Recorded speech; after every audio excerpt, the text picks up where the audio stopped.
Hello everyone and welcome to a new edition of your weekday programme here on Nile TV International, The Daily Debate.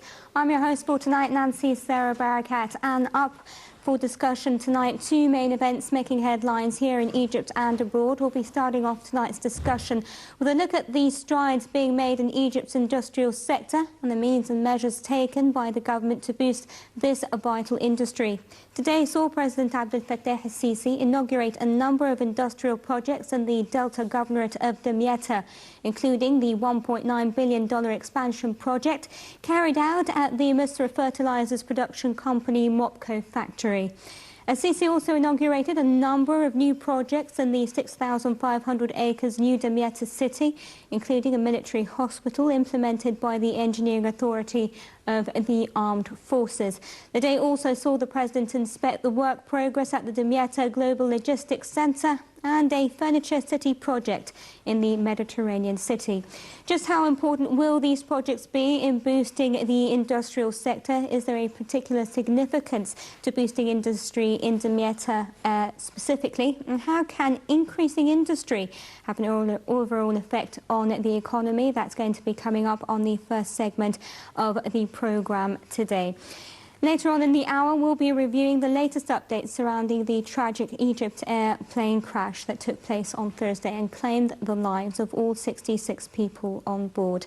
Now, search crews are continuing to scour the area where the crash took place for further wreckage, including the plane's black boxes, which could provide vital clues as to why the jetliner went down. President Abdel Fattah al-Sisi mentioned today that a submarine has also been included in the search operation. No hard evidence has emerged yet as to why the plane dropped off radar, swerved wildly and then plummeted into the Mediterranean early Thursday morning. Investigators are considering the possibility of a terror attack. However, no militant group has claimed responsibility for the accident. What are the possible scenarios behind the crash? Where are the possibilities of it being a terrorist attack? What could have caused the smoke in the plane? Some reports have said and indicated that, and much more will be coming up on the second segment of tonight's programme. But as always, and before we take our first report, allow me to welcome here in the studio Mr Ahmed Reda, monitoring and evaluation expert at the Industrial Modernisation Centre. Thank you very much for coming in tonight. Also joining us is Mr Mohammed Mahmoud, a policy risk support at the International Modernisation Centre. Thank you very much for coming in. Gentlemen, before tonight's discussion, a look at the first report for the evening and a closer look at President Abdel Fattah al-Sisi's activities today, and then we'll be back to start our discussion.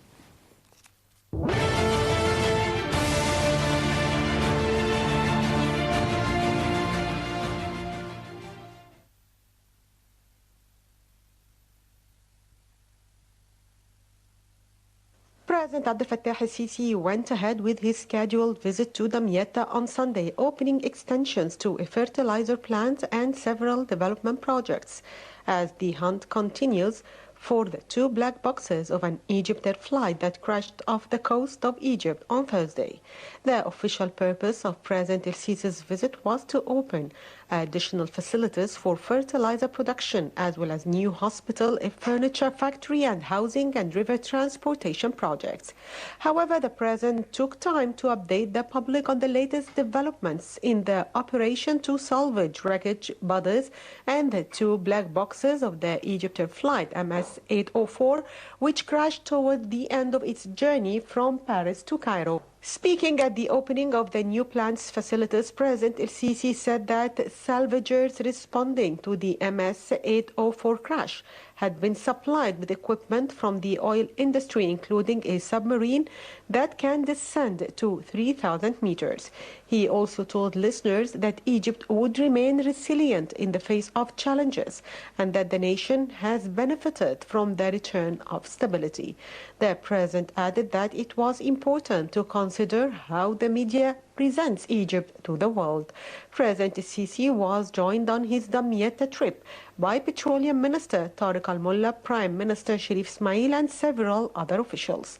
The delegation headed first to the plant, which is expected to see an increased output of 20 million tons of fertilizer per year now the new facilities have been completed. Each facility has an estimated capacity of 650,000 tons of fertilizers annually, and the additional capacity is expected to help tackle the shortage of cheap agricultural fertilizer in Egypt. President Sisi then headed to a pavilion near an area allocated for river transportation projects implemented by the Damietta Port Authority. The was scheduled to review work on river transportation as well as visiting several new housing projects in the area. President Sisi was also due to visit the site of the first factory in Damietta's Furniture City, a project taking up 331 fathoms along the international road leading to Port Said Governorate. Digging work for the factory is currently taking place with Army engineers in charge of the project. President Sisi is also opening a hospital for the armed forces in New Damietta City. The hospital has 200 beds and can deal with a wide range of medical cases.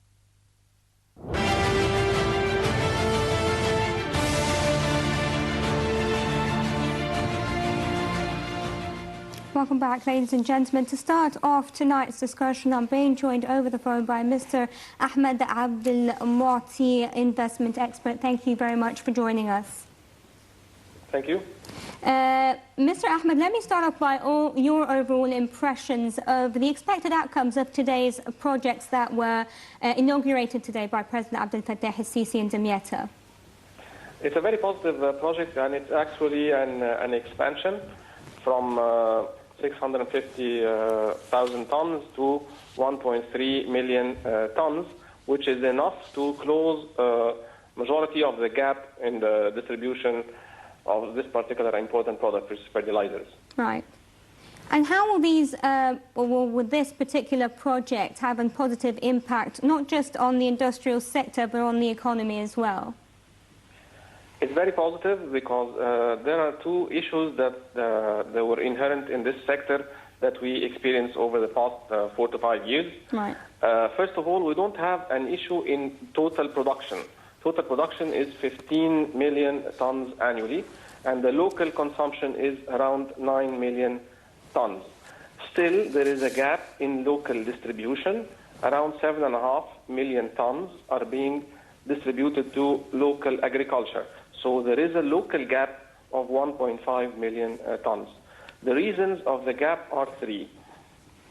Low production from public sector factories. The second problem is in the distribution, which is controlled 40% by BVDEC, which is the Bank for Agriculture, 20% by agricultural societies, and 40% by the private sector.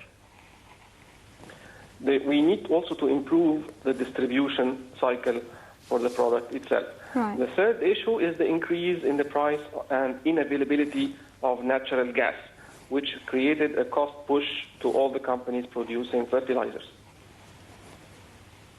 Okay, and let me just finally ask you, Damietta in particular, when you start opening up industries and perhaps expanding, as we saw, not just this particular project, but there were also other projects today that were looked at by the President. How will that have an effect, not just on the governorate, but as well on, once again, on the total economy? The total economy experienced certain improvements over the past 2 years. The first phase of improvement was improvement in infrastructure and power. Next, the government plans is a lot of improvement in opening up manufacturing facilities. Right. This will increase the GDP and the growth rate, and also will improve the positive impact also on exports for some particular projects. Fertilizers in particular, we export around $1.3 billion, and we estimate this to increase to $2 billion in the coming 2 years. Right. I thank you very much for your insights, Mr. Ahmed Abdelmouni, investment expert. Thank you for joining us. Now, gentlemen, let me come back to you. Mr. Ahmed Reda, let me start off with you and perhaps as well start by asking you how you see this particular project and how it will have an effect on the Egyptian economy on the long run. Thank you, Nancy. I actually want to second what Mr. Ahmed Hamouda said. His Excellency President of Egypt, Abdel Fattah al-Sisi, by actually expanding that petrochemical factory, he did a very important move by actually, instead of just exporting Egypt's natural resources, right, now we're exporting semi-finished products or finished products. So that would actually increase the value added of our natural resources. Mm-hmm. On the other hand, it's also very important to mention the capitals and the investments that are taking place in such huge projects and programs. Maybe actually I would want to mention that IMC, the Industrial Modernization Center, plays a very important role when it comes to the modernization and the upgrading of the Egyptian industry. Right. IMC started in 2002. We served so far over 14,000 beneficiaries, with a total of a number above 104,000 services, mainly in business development services and technical assistance. Right. We have an outreach of 19 branches all over 17 governorates all over Egypt. Most of them are actually close to industrial zones, where we believe that this is our main target for serving the industry. What we try to do annually, we have an annual work plan.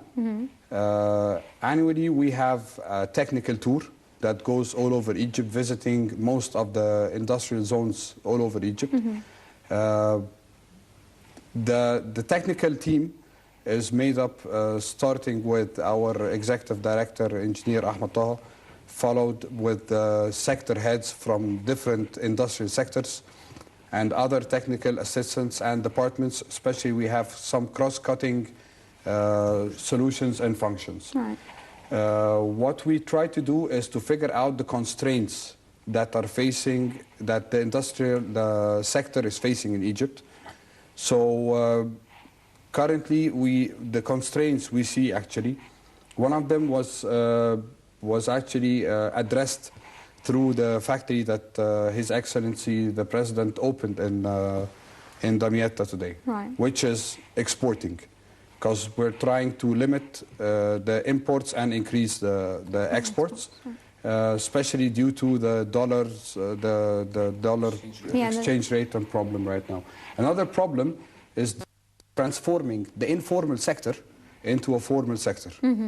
A third problem are the energy issues, which we know we're all facing now all over Egypt. And the fourth one is the percentage of local content in our products. Right. You mentioned changing the informal sector into a formal sector. What exactly do you mean by that, and what does that entail? I would actually love to tell you about each and every one, how we address it. Right. But I'd leave this to my colleague Ahmed Rizk to do this. Please go ahead. As my colleague Ahmed mentioned, we start our process with clear understanding of the critical problem facing the industry in Egypt. Not in a specific region, but all over Egypt. From the large manufacturer to the small and to the medium, and all levels and different sectors. This is to be converted then into a clear action plan. According to our annual plan 2015-2016, we have main 4 programs. One of them is totally addressing such a point of the informal sector, which is, we name it as a Creative Egypt program. Creative Egypt program is started based on the success that we built over the last 8 years, from the support to the Egyptian small creative industries, scattered. I mean small by the size of the manufacturers in its, yes. However, it's being a very big and huge sector in Egypt. We have been supporting this sector over the last 8 years with different business development services, yet there is still and remain a very a core problem is their access to the markets. Once before we were having and contributed to the Phoenix exhibition, one of the biggest exhibitions mainly conducted by the Ministry of Trade and Industry and the Finnish Export Council with the Association of the IMC, and there a participation and a specific pavilion for these industries, and they achieved a very good success in their sales and so on. Right. Yet once these exhibitions ends, their sales drop down. So there was a need to offer such a continuity to the access to the market, and then we opened our store named as a Creative Egypt. It's located at Omar Effendi Muhandisin store. It's a venue that is all dedicated to the Egyptian small handmade products. And one of our main conditions, besides the business development services and coaching and mentorship that we offer to all small manufacturers and young entrepreneurs working with us in this field, is to start their joining the formal sector. They have to have their registry, their tax being paid. Once they have these conditions fulfilled, they become a supplier to IMC through Creative Egypt. So and this has, sorry, Annie, I would like to add, and this have been fostering the formalization of a lot and a big portion of the informal sector in Egypt over the last, we are approaching our first year of success for such a project. Fantastic. So how appealing has Creative Egypt been? How appealing has it been to entrepreneurs and to the small industries? In such a point, I would like to add that over the in less than 1 year term, our supplier have been increased by around 200%. From both sectors, from the young entrepreneurs working in specific traditional projects and from the traditional creative clusters scattered all over Egypt. I'm speaking about the tally industry, Khayamiya, pottery industries, those working in furniture, Oima, what's according as Dumyat, by the way. All these clusters being clustered in the form of association shows their interest to join Creative Egypt. It's due to the success in terms of income generation, job creation, in addition to the protection of the authenticity that an industry already have it, and the traditional and unique that we already inherited in such an industries in Egypt. And do these products get exported abroad? Yes, we do have our agenda for accessing international market. We during the last year we participated in specialized international exhibitions. We participated in Bazaar Berlin. We participated in another international exhibition in Milano at Italy. We were having our pavilion in Barceloneta, one of the famous touristic places in Barcelona and Spain. Now, by the way, we are at Index in Dubai. This all with the representation of Creative Egypt with its wide set of products from totally and fully traditional Egyptian industries. Right, which is fantastic stuff. Mr. Ahmed Reda, if I come back to you, from your obviously hands-on experience with this particular industry, what do you think are still the main stumbling blocks facing the industrial sector in Egypt? As I mentioned before, mainly it's we have a problem with the energy efficiency specifically. Exporting and the quality of our products, which we are working on right now. One of our main programs is an expert development program. It has both sides, from actually raising the levels, accessing new markets, giving the Egyptian industry a chance to compete at an international level. Making use of utilizing, actually, if I may use the word utilizing, the number of agreements we have with the countries and especially regional agreements. We developed the exporter, one of the services we actually have, because we know that one of the major constraints is not having a qualified expert manager. So one of the services is developing an expert manager for the companies, specifically in small and medium companies. When we look at, you mentioned briefly, you were like, that you were working on the quality of products, which is something Definitely. obviously a lot of people have a problem with. How exactly are you going about doing that?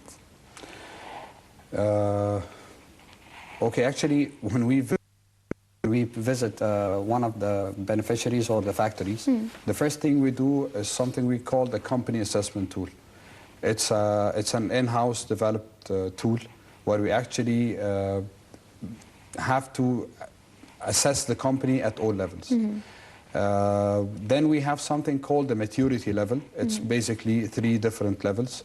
Then we reach something called the graduation, where this company is fit enough to compete at all levels, national and international.